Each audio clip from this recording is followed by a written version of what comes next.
Hello, everyone. It's Michael Zapersky, and today I'm here with Jill Konrath. Jill, welcome. Hey, thanks for having me today. So, Jill, you are the author of four best-selling sales books. You're a frequent speaker at sales meetings and conferences.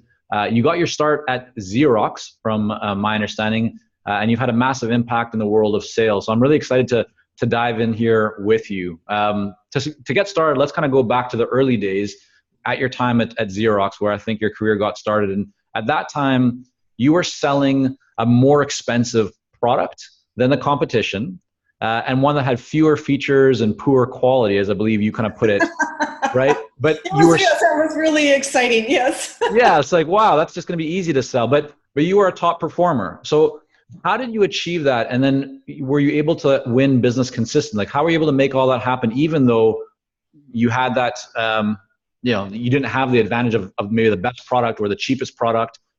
So No. what was the secret? What happened there? Well, first of all, I'd say that there was a reputation, that Xerox had a reputation of being a strong company, and the other vendors were coming in from overseas and were just trying to establish themselves. So they may have had more capabilities than they were underpriced, but the quality wasn't always there. Hmm. And when you lack quality, then it becomes a risky decision for customers and new brands entering quickly into the marketplace. Like, who are these people? Can we trust them? And some people would go with them, and they obviously grew. I mean, this is Canon and Minolta and Sure. companies that are big today, but at that point they were new entering the U.S. And so what I really did is I took a look and said, what are the assets that Xerox brings? And no, we may not be the fastest and we may not have all these additional capabilities, but what you're really looking for is a machine you can count on and that will be reliable over a period of time. And it's a good investment of your money. How important do you feel it is for people to focus on their strengths rather than trying to compensate for their weaknesses?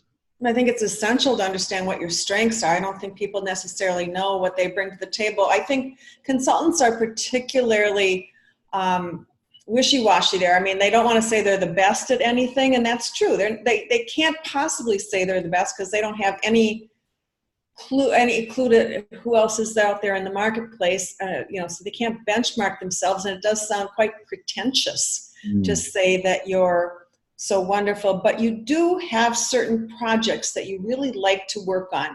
And when there's a project that you love to work on as a consultant, it's a messy issue, and it's typically something that is, other people are struggling with, and you kind of can't wait to get your hands in there to work Yeah. on it.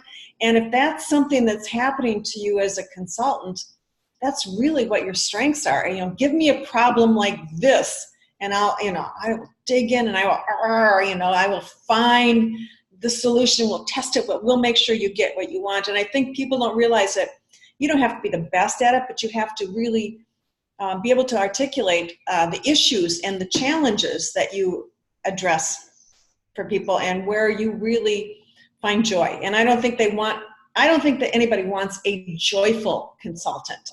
But what Mhm. I think they want is somebody who is absolutely passionate about solving particular problems or helping companies erase the obstacles to achieving a specific goal that they're trying to get to. Right. And so what I'm hearing you also say, I mean, from your experience at Xerox at that time, was that you clearly identified what the advantages and strengths of Xerox were, what maybe the Yes, weaknesses were of the new entrants to the marketplace, like the competitors, the other options. And right. then you went to your clients and those that you want to make clients, you got very focused on, here's the strengths, here's what we bring, and then the unknowns or the negatives or the weaknesses, you kind of put those out there, but you really focused on, like, here's how we're different, or here's, like, in the case of Xerox, there's new entrants, but they're not tested, they're not proven. Do you want to have peace of mind, right? Was that a very big part of what you did, and how important do you feel that is for all consultants? Because I think that a lot of people hold back, maybe they don't present as much of that kind of strength in their messaging as they could. I think there's a couple things involved. Number one, there's the issue of getting people to decide to change from their status quo. And that has nothing to do with what my strengths would be over the competition's. Mm. I mean, when somebody is currently working and doing things in their office, whatever they're doing, they're getting by. I mean, their world is not collapsing. They found some way to to make do with whatever the situation is, even though it might not be perfect. Right. So that part of selling is very different, because that's really all about, in my perspective, showing that you understand the issues and challenges. It's about asking intelligent questions. And the questions are really more important than anything else at that point. And the questions preceded by a statement of knowledge, such as, in my work with sales organizations in the medical devices industry, I typically find that these are the biggest challenges that they're facing. Are these issues in your organization? Mm-hmm. Or how big of an issue? So those kind of questions at the beginning start to differentiate you immediately from somebody who comes in and says, let me tell you about my methodology. Here's my process of working. It's a focus on the customer and where they're trying to go, where they're at today, and the delta between them, and to try to understand where you can have an impact and not move fast. Because the first thing you have to do is you have to get them to the point where they say, we really do need to do something. So that's like the first decision that they really make, is the decision to change and to invest money in some solution. Once they get to that point, then they oftentimes will look around and they'll say, well, shoot, if we're going to do something, are there options out there? And that's what we were talking about earlier. Are there options out there? And then you have to do something in terms of differentiating. But let me just say, from a consulting perspective, and I spent 20 years as a consultant myself, so I'm very aware of what I'm talking about here. It didn't do any good to differentiate myself, up front. What mattered was the questions I asked and the insights that I brought to the table, the suggestions and ideas that I brought. That was the crucial part. When we got down to now we're looking at options. In many cases, I would get the business without a lot of options, without them looking, because they'd already invested so much time and they felt comfortable with me that they weren't going to look and do a price comparison on 3 other consultants who were like me. Right. That added more work to their already filled schedules. So, but when it did come down to it, there were certain things that, that had to be considered. There are times I was not the best option. And one time I found out, was early on in my consulting practice. I was working with a nice medium-sized company with a global presence, and they were based out of Minneapolis, St. Paul, which is where I live. And I was competing against a large training company, or a fairly large training company, for a project to train their salespeople globally. And they told me one day, when it was finally decision time, they called me up, and all the signs had been good. They loved what I proposed. And they said, Jill, we can't go with you. And I said, why? And they said, because if you got hit by a Mack truck tomorrow, our entire sales training program would be wiped out. We cannot have our whole program dependent on one individual. And they were right. The risk was too much. But that piece of advice, that statement caused me to totally switch my consulting practice and to find a different slant on it, so that I didn't ever have to go head to head with any of these big competitors out there. What I did is I searched for a space that they weren't good in. And I became a niche player as a small consultant. I didn't have to do everything. I looked and I saw what they couldn't do well. Or what was that? Because I think a lot of people listening will find themselves in similar situations where they're competing with much larger, or consulting firms, and so they're looking for ways to connect in a more meaningful way, or to find that kind of sweet spot. So, what did you do specifically? What did you identify as the opportunity? Okay, well, let me just say my first business was I did consulting and then created custom design training programs specifically for their salespeople and what they did. Yeah, that put me up against the big companies. And when I got hit with the Mack truck example, I thought, okay, and I stepped back and I said, well, what do I do really well? And there's a couple things I do really, really well. Number one, I love to go into a new company and learn all about what they're doing. And I learn really fast. I know just what I'm looking for, and I get things going. The other thing is I hate doing the same thing over and over again. So realistically, training an entire sales organization would bore me. But give me a specific scenario where they needed training once, just once, and it had to be really good training and it had to hit them now. I went, I absolutely love working on new product launches. When a company comes out with a new product, it is a one-time deal. They can go to their training company and they can, they'll do a custom design program and it'll be $2 million, Right. To do a custom design and roll it out. I can take this little niche called, we're introducing this new product and it's a pretty important new product. And here's the thing with it. Number one, it's a one-time deal, so they're not going to go with the big companies. Number two, I could say, look, I can piggyback off of whatever training program you're currently using. I'm familiar with Miller Hyman. I'm familiar with this program. I know this one. So whatever you're using, I can use their words.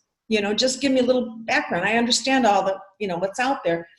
And number three, I found a time that there was a lot of money being invested, because anytime a company introduces a new product, there's a lot of, they're talking about marketing dollars, how are we going to get lead generation, how do we get up to speed fast, and I could create a whole story about how I could help them.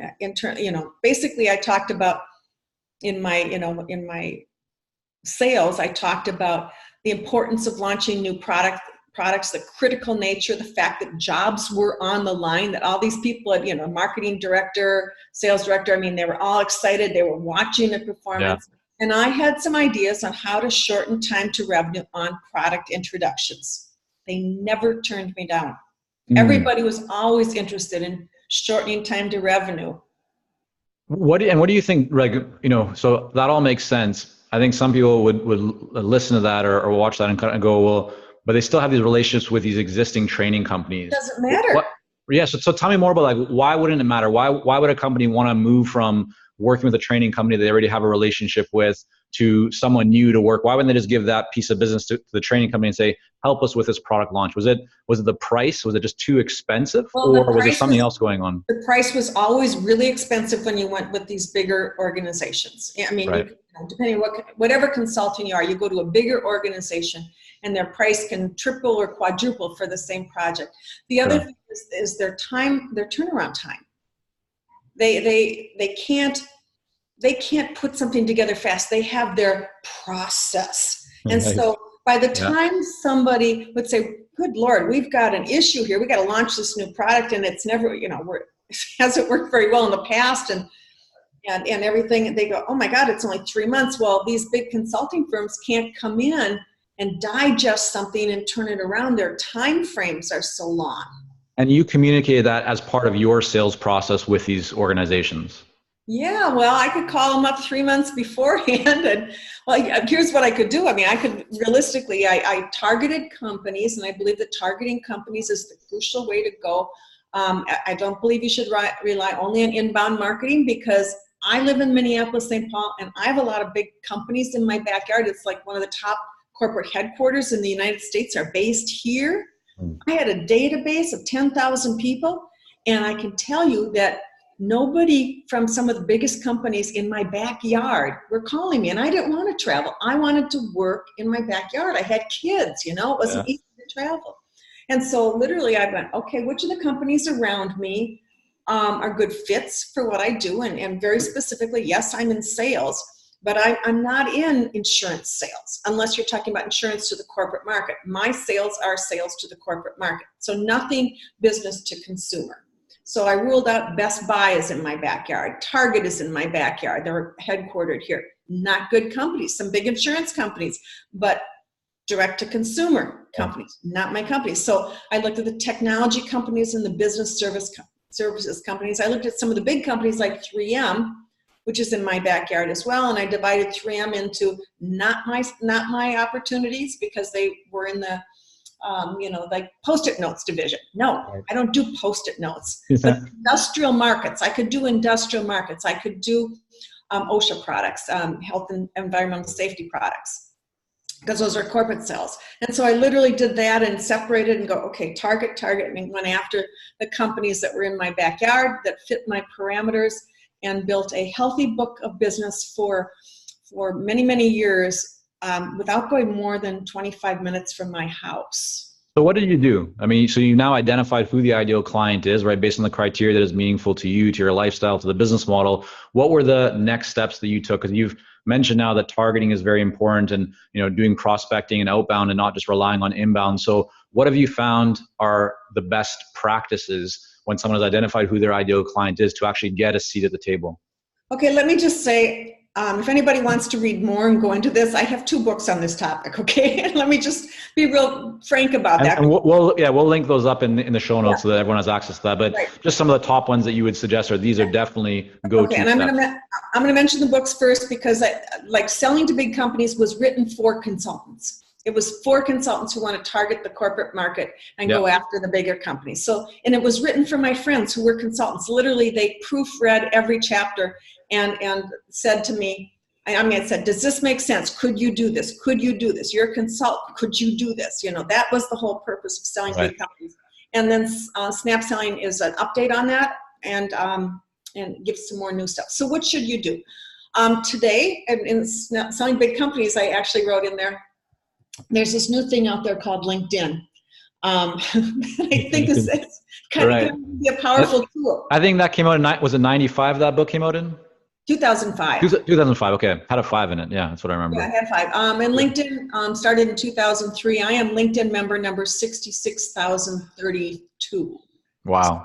So when I first saw LinkedIn, I went, oh, this is going to be powerful. I had no idea how powerful it would be, because when you're on the outside looking in, trying to find who to contact, and all you see is this huge corporation, you have no idea where to even begin. But LinkedIn, I started seeing names of people who were in the bowels of the corporation. I could find somebody in the technology sector, or I could find somebody in a specific business unit. So anyway, so what am I saying? LinkedIn is the place to start. Actually going to their website, seeing what their business units are, seeing, which ones match up with who you are. I mean, maybe if you do aerospace, they have an aerospace division. Maybe you're in the healthcare markets, like 3M has healthcare, 3M has aerospace. I mean, it's like all these different things. But find companies, if you're a consultant, that match up with your background. So if you come out of a medical devices company, you will have more credibility in a medical devices firm. If you come out of the retail markets, out of a Best Buy, you'll have better luck going to companies similar, just because you have instant credibility. You get them, and that's a great starting point. So targeting companies that play to your own strengths is important. And that's also important because you can use your background as a talking point. And a lot of consultants, when they start out, they take really small clients thinking that they have to prove themselves with these little tiny firms in order to get references. But if you want decent sized clients, you can't do that, because working with a 2-person firm to help them clarify their value proposition isn't anything compared to working with a mid-market company or working with your business unit of a larger company. So again, it's about credibility, and it's about being able to speak to the issues that people face. And so if you're just starting out, you got to look at where you come from and see, who do I have credibility? Well, shoot, I came from a company at 250 people. I was the marketing operations manager there. Now I'm on my own. And it was a technology company. Well, guess what? There's a lot of growing technology companies that could use your expertise as a consultant. And how much of that would you suggest that people share upfront, like early on in their messaging? So you're connecting with someone on LinkedIn, they accept the connection request.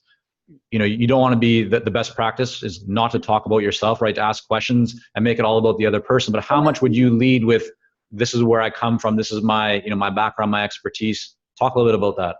I wouldn't say anything about that. That's on, if you're connected via LinkedIn, it's on your LinkedIn profile. It's like if they're going to look you up, it should be there, and it should be stated, and should be clearly articulated. And I don't necessarily think you want to contact people only by LinkedIn. LinkedIn is a great data source. You also can do email and use the phone as well. But that can be highly productive. The phone still exists, right? It's still a tool that can be used. It's amazing how people are so threatened or just feel that phone is too much of an intrusion. I guess that's a common just point of challenge for people. Like, it holds a lot of people back that they don't want to interrupt. They don't want to come across as being too salesy or too pushy. What do you say to people who have real expertise, who can add a lot of value, but they're not getting in front of as many ideal clients as they could because they're concerned about interrupting? Yeah, well, first of all, what can I say? Let me just say, first of all, that if you want to succeed as a consultant, you have to decide to do some things that you don't exactly think are perfect. I do not like accounting. I don't think it's fun to do, Yeah, do sure. all that kind of stuff. I really don't, but you know what? I can do it. And I do it, and I understand it now, not because I want to. And if you want to succeed as a consultant and you don't want to go back to your old job or find another job with your tail between your legs, like you're a failure, you have an obligation to yourself to tackle sales as a skill that you are capable of learning. Mm-hmm. And by the way, most people who are consultants have the right skills. What they don't have is the right perception. They What do you believe, mean by that? Yeah, tell me more about that. that when they sell, they have to put on their sales hat. And that sales hat means they have to start talking about their services and their great background and all their methodology and a bunch of crap that is entirely irrelevant. But I think that's what salespeople do. And that's not what good salespeople do. That's what the bad ones do. So what we need to do is they need to actually study business development as part of their professional development. If they want to stay in business, if they want to grow and not be, like worrying if they're ever going to get the next client or scared to death that it's not going to work. They have to tackle it as part of what it takes to be in business for yourself. Yeah. So, that being said, what do I say to somebody who says, oh, I don't want to bother people and this and that? The question is, do you want to be in business? Right. Do you want to have your own consulting practice? That's Do such you an want message. to earn it? Huh? No, I said it's such an important message. I mean, there's so much. It's the truth. It's not an easy truth for some people to No. accept and to act upon, but it is a reality. It is a reality. Otherwise, you're going to work for somebody else. You're never going to have your own business, or you're going to get crappy projects doing stupid stuff, and you're not going to be happy. So if you want to be a consultant, you actually need to study and read and learn about what it takes to engage people in conversations about the issues and challenges they face. Now, please notice, I did not say brag about your capabilities, which consultants typically hate doing. That's what sales is about. Sales is about being a business consultant. A good salesperson is a business consultant, and you don't feel like it. So that being said, what do you suggest? Let me just give you an example, and I'll use myself. Let's do it. Yeah. Okay, because this is true, this is real, this is what I was experiencing. Before I wrote Selling to Big Companies, I would call people up on the phone. Hi, this is Jill Konrath. I'm the president of Leapfrog Strategies. We specialize in offering a full range of sales training programs for all your salespeople's needs. I'd love to set up a time to talk with you and to find out how you're currently handling your people's needs and to share with you what we might be able to do. How'd that work? It didn't at all. Right. Nobody answered the phone. Nobody returned my calls. Nobody responded to my emails. Zero. Zero. So you take a look at that from your customer's perspective. First of all, they get a dozen of those stupid calls a day, if not more, and their inbox is filled with even more people trying to reach them with, hi, my name is Jill Konrath, and I'm a consultant at, or I'm the president of Nobody Consulting. You've never heard of us, and we're, in a small town, and, Yeah. not really big, but I'm the president. That's like stupid. And so, and then to say we specialize in, it's like, let's fast forward, because I mean, there's obviously, as you said, there's a lot more detail in your books and the work that you put out. But let's fast forward. What's the better version? What do you go to that actually then started working for you? Okay, when I switched to, just a second, I got to plug my computer in. When I switched to this messaging, everything turned around. I would call people up and I'd say, hi, John, Jill Konrath calling. I understand your company is launching some new products in the upcoming months. I've got some ideas on how to shorten time to revenue. I'd like to set up a time to talk with you about these ideas. How was it? I mean, I sometimes had to contact people 8 or 10 times, but when they hear me 8 or 10 times and the message will be similar, to that each time, different but similar, they would connect and they'd say, here's what I hear. Oh, Jill, I've been meaning to call you. I've been meaning to call you. Yeah. I'm interested. Let's talk. Yeah. That's what they'd say. How much of sales do you think is lost by people not following up, by maybe making one phone call, sending one message on LinkedIn, sending one email, maybe 2, 3 maximum, but then stopping at that point because they have not got a response? Okay, well, the reality is it takes 8 to 10 to 12 touches to reach somebody. And that's reality. Absolute reality. So what do I think? How much is lost? Oh, yeah, lots. Well, the bulk of it. Yeah. Yeah, because you give up before you try. Well, and then you think, well, I don't want to be a bother. I don't want to be a bother. I don't want to be looking like I'm needy, so I'm not going to call back. I'll wait 2, maybe 3 weeks. But the point is that, I mean, if you stop to think about the messages you deleted this morning, do you remember who they came from? Mm-hmm. I don't. Yeah. I have no idea, because we delete messages so fast that it literally does not go into our long-term memory. And so if you're thinking about it, I mean, you really realistically, you can reach out a couple times a week, and you can put campaigns on companies, and you could say, look, I'm targeting this company. I know that they could use my services, and I'm going to do my research, and I'm going to craft messaging. And by the way, here's what I'm going to do. I'm going to plan my 8 to 10 touches from the get-go. Mm-hmm.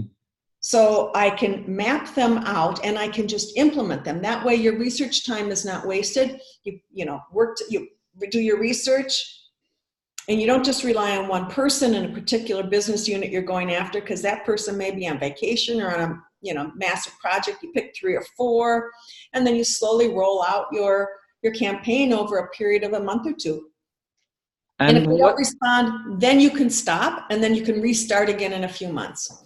And how do you feel about customization versus automation? Meaning, these days there's so many tools, there's so much technology. I think a lot of people just expect that they can, plug into these sequences and things will work wonderful for them, which is not always the reality. So, should people be, in your experience and what you've seen with clients, how much should they be focusing on customization, kind of one-to-one messaging versus leveraging sequences and technology and automation?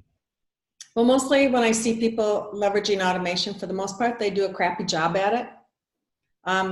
Automation can be helpful, but I think people who are new in consulting, they really need to experiment with their messaging. Most often when they start out, their default messages are we specialize in, and then they may, give a laundry list, or we work with clients and then give a laundry list and boom, boom, boom of things. And they're very bad messages. And so I really think people need to look at and experiment first before setting up a sequence and find out what's working and what approaches work, rather than just trying to put things on autopilot. I mean, you're better off tackling, putting 10 to 20 companies, no more. I mean, if you're going after mid-market companies, and I don't think necessarily every consultant should go after the big giants. I think, there is a logical progression. And, to work with mid-market is good. If you're small companies now, fine, go to mid-market. Go to bigger companies. It's what gives you some flexibility and some freedom, and it gives you breathing room to do things. But, kind of work your way up there. And then when you're going, and you're looking at a bigger company, at that point, you don't go after their biggest business unit. You go after a smaller business unit. So you can say, yeah, I'm doing some work with Microsoft, but you don't have to be in their biggest area. You can be doing some work in a little corner of Microsoft, and they've got you, in their system. And once you're in somebody's system in the corporate world, then they can hire you. Other business units don't have to make such an effort to bring you on board because you're already an approved vendor. So what's your take on that? Because I think a lot of consultants have this impression that they need to land a big project. And so they go in, have a conversation with prospective buyer, and they go off creating, an engagement or a kind of a proposal for 50,000, 150,000, half a million, whatever it is. They're going for a nice big chunk of business right off the bat. What's your experience been, and what do you say to that mindset as opposed to going in with more of a discovery, an initial kind of assessment, and just kind of getting your foot in the door with a smaller piece of business? I think, to me, I really believe it's important to start out to get them to hire you. Okay, and the simpler you can make the decision for getting hired, the better. And you put a 50,000 thing on it, price tag, and suddenly they have to go get approvals and justify it with more people. Okay. Definitely. 100,000, it's even more. So I have sold a lot of $100,000 projects that start out with, why don't we just start here and get a sense of what's going on? And it'll be about 10 grand. And then we'll know more and we can propose things. Well, if you can get them to get you in for 10 or 20 grand, now you're in the system. And now they're trusting you and you're working together and you're building a relationship, and they're not going to go someplace else unless you really screw up and do a bad job. Yeah, we see this with a lot of our coaching clients. They have great success going in with between a $5,000 to a $15,000 project, and then once they have their foot in the door, that leads to the six-figure, in some cases even seven-figure engagements after that. And I know a lot of people are concerned. Well, but maybe I'm missing this big opportunity to land a bigger piece of business. But no, if you do a good job, as you're saying, you deliver real value, then there's no reason why you wouldn't be able to continue working with that client and earn significantly more and add a lot more value long term. And if you think about going in, so you have a real opportunity, and I've had some really big opportunities. I mean, I had one with one of the major accounting firms, and working with some of their business units on crafting their messaging. How do they say what they do so they can, set up more meetings? I mean, so this is something that I understand implicitly. And she wanted to get me hired, was going to propose that she hired a director of marketing for this whole thing. Going to hire me for the year, and it's going to be this big and blah, blah, blah. And I said, no. Let's slow down. Mm-hmm. Let's slow down. Let's just pick 3 ones to get started on. We can tackle that in the next 3 months. We can get it done at the end of Q1, and then we'll get some momentum going, and other groups will be raising their hand and say, can Jill work with us? Can we get Jill over here? We need messaging better.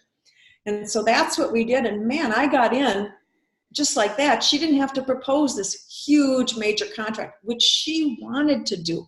But I understand the risk involved with somebody who puts that out. I understand the decision process, where the more money that's involved, the more people get involved in the decision. And then you start getting people that say, well, there's other ways we could use your money. So not only are you fighting against the way they're currently doing it, you're fighting for other uses of the money that may be technical in nature and have nothing to do with you. Like it might be a proposal system for me. And so what do you say, like, what was the starting value of that initial engagement that you did with them with the 3 months? And then where did it actually end up when the lifetime value of that client? Well, I think it started out with like 30,000, and this was a while ago. Yep. It was a $30,000 contract, and it ended up well over 200,000 by the time I was done working. But it was add-on. It was like, right. Okay, let's move. And then I'd be working with them, and I go, oh, you may not realize this, but there's some issues over here. They're totally missing. But we really need to work with these people here. Yeah. But it didn't start out big. It started out 30,000, and I pushed back and said, no, let's keep it small. I'm pushing back on a client right now who wants to talk with me about bringing me in to work with consultants on how to, this is a consulting firm again. They want me to work with their consultants to be better at consulting. And don't you think that also creates a lot more, like a higher level of trust between you and the client when they're saying, hey, we want to pay you a lot more money? You're saying, no, just pay me less. Let's do less first. Doesn't that flip the dynamic to make it even more as a trusted advisor and partner? Yes, absolutely. Let's get started here. And I literally said, I can't figure out, you want me to propose this, because you have some massive needs here. You want me to propose this? I don't know where we're starting. I have to get my hands around the starting block. Then I can work with you to put together the plan. But we can't start on this massive thing. Even though it's necessary, we'll start. And so, even just, today I was talking to him and And I proposed what I felt comfortable starting, and now they've altered it, and it's probably increased another 20,000 in value, but it's still much less than, because I'm keeping it under control. Right. But you also you're doing that knowing, I'm putting words into your mouth here, but I'm kind of guessing that it's also because you want to serve them at the highest level, and you know in the back of your mind that the value will be there and that will turn into a significantly larger project down the road. That's what I've learned over time, that going for the big deals. I mean, it's so much harder. There's so many things that can go wrong that can prevent you from getting started. Yeah. To me, it's all about getting started. Definitely. So let's just talk about that for a moment. I mean, you've come a long way. You've been in this game for many years. You've written 4 best-selling books. You've spoken to thousands of people, worked with I don't know how many companies. You've accomplished a lot. Looking back over what you've accomplished, what do you feel has been kind of the biggest contributor to your overall success? Has it been the books? Has it been the speaking? Has it been the referrals from clients? Has it been your direct prospecting and outreaching efforts? And it's likely, a mix of all those. But if you had to say, looking back in my career, this one thing that I did really helped me to see it, to make a big leap and to reach that next level. Is there anything that stands out to you? Yes, but it's not what you think. That's why I'm asking. What is it? My intense curiosity, my love of solving problems. Okay, so now I have curiosity too. So tell me more about that. What do you mean by that? Well, the reality of it is, my own consulting business ran into trouble because I was too vested with a couple big companies at that point. And both came under pressure from Wall Street and were told to chop all consultants. And literally my business was wiped out overnight, pretty much. So I had to reinvent myself. And when I finally came back to the market, the new Jill and who I was going to be in the next decade of my life, that's when nobody answered the phone and all calls rolled to voicemail. And I thought to myself, nobody responded to my emails. I thought, oh my God, I've lost my mojo. I'm over the hill. I don't know if I'll ever, my husband said to me at that point, he said, are you ever going to work again? Love the support. I said, I think so. That was, like 15 years ago. I think so. Okay. Yeah. So, and I felt it was really personal. I finally opened up to other people and I said, are you guys having trouble? Nobody's answering the phone. And I realized that it was a problem that everybody had. So what I did is I detached from the personal aspect, that I'm a failure, that I'm losing it. I'm not going to ever earn money again. I may have to go back to waitressing. When I finally detached from that, I got really curious. And I said, well, somebody is getting in. And what do I have to do differently? And I spent a full year researching and experimenting with different strategies. There were no books on the market. It was like I had to figure out from ground zero how to do this because nobody was talking about it. They all assumed you just happened to be sitting, all the sales books, well, you're just sitting across from this prospect. Well, how the heck did you get there? It's like, right. So, intense curiosity, experimentation. I finally figured out a way to do it on a consistent basis with myself. And then what I did is I de-Jilled it. I took myself out of it and said, there's a methodology underlying here. What is the methodology? And then I said, well, I need to write a book on this because there's no book out there. And yes, that book changed everything, but it was my curiosity that got me to the book, that got me to do the research, that got me to the book. And then a few years later, I was working with one of my clients as a consultant, a large insurance company selling to other corporations. And I was working on one project, and at the end of that project, it was a big event project. At the end, my contact and I talked about what next, and I contacted him 2 weeks later, and he didn't return my call. I emailed him, contacted him. 8 contacts later, I never heard from him over a 2-month period. And I thought, oh my God, I must have really ticked him off. That he's not, I have no idea. So I finally wrote him an email and I said, Bill, I have no idea what I said to offend you so badly, but please accept my apologies. It was inadvertent, and if you're still talking to me, I'd love to connect with you someday. I mean, it was literally, I had no idea. And he wrote back within 30 minutes. This was after 2 months of not hearing from him. You know? He said, oh, Jill, oh my God, no. I've just been so swamped here that I figured that you would understand, and I'd get back to you when I could breathe. Yeah. Like, whoa, that's new. I have never had my best client in the world tell me, I can't talk to you, I'm so busy. And then I thought to myself, this affects everything from a sales perspective. And so I went, these people are overwhelmed, crazy busy, and we have to change what we're doing. And so I spent a full year researching how do you deal with overwhelmed people and how does that apply to selling. And then I experimented and tried different methodologies until I found what worked. And then I wrote Snap Selling, which is what I learned. And then after I wrote that thing, now I'm thinking I've solved all the problems of the world. There's still something out there, I'm guessing, right?